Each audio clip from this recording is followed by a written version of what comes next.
Que la grâce et la paix vous soient données de la part de Dieu notre Père et de Jésus-Christ notre Seigneur. Amen. Le texte biblique retenu pour notre méditation de ce jeudi 26 mars 2026 est tiré de l'Évangile selon Jean, chapitre 19, du verset 23 au verset 27. Le thème qui nous conduit est le suivant. Prends soin des personnes vulnérables de ta communauté. Prions. Seigneur notre Dieu, ouvre nos cœurs à ta parole. Donne-nous d'écouter avec attention et de recevoir avec foi ce que tu veux nous dire aujourd'hui. Amen. Les soldats, après avoir crucifié Jésus, prirent ses vêtements et ils en firent 4 parts, une part pour chaque soldat. Ils prirent aussi sa tunique, qui était sans couture, d'un seul tissu depuis le haut jusqu'en bas, et ils dirent entre eux, « Ne la déchirons pas, mais tirons au sort à qui elle sera. » Cela arriva afin que s'accomplisse cette parole de l'Écriture. Ils se sont partagés mes vêtements et ils ont tiré au sort ma tunique.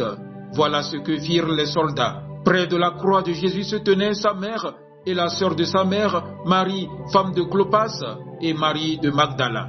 Jésus, voyant sa mère et auprès d'elle le disciple qu'il aimait, dit à sa mère, « Femme, voilà ton fils. » Puis il dit au disciple, « Voilà ta mère. » Et dès ce moment, le disciple l'a pris chez elle. Amen.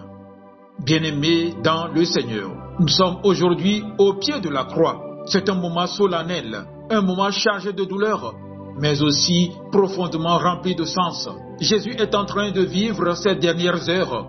Il est rejeté, humilié, cloué sur le bois. Humainement parlant, tout semble s'arrêter là. Et pourtant, au cœur de cette souffrance extrême, Jésus pose un regard autour de lui.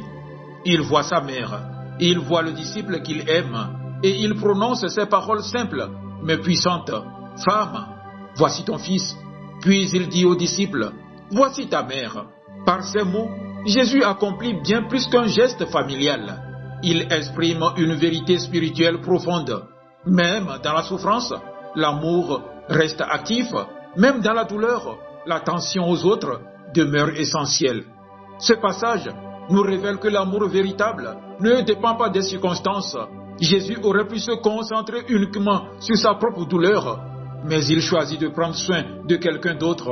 Il choisit de ne pas ignorer la vulnérabilité de sa mère. À travers Marie, c'est toute personne fragile qui est représentée. Ceux qui sont seuls, ceux qui souffrent, ceux qui sont oubliés ou sans soutien. Jésus ne les laisse pas sans réponse. Il confie sa mère aux disciples. Il crée un lien. Il établit une responsabilité. Cela signifie que prendre soin des autres n'est pas simplement un bel idéal. C'est une mission confiée à ceux qui suivent Jésus. Nous comprenons alors que l'Église n'est pas seulement un lieu de rassemblement.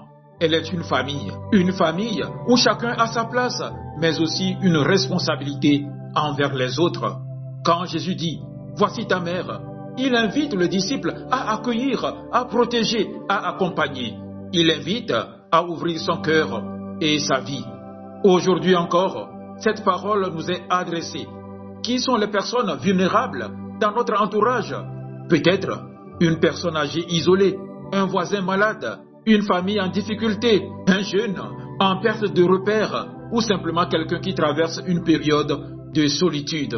Ces personnes sont là, parfois discrètes, parfois invisibles, mais Dieu les voit et il nous appelle à les voir aussi. Prendre soin ne demande pas toujours des choses extraordinaires. Parfois, un geste simple suffit. Une visite, une écoute attentive, un message, une aide concrète. Ce sont souvent ces petites actions qui portent un grand fruit.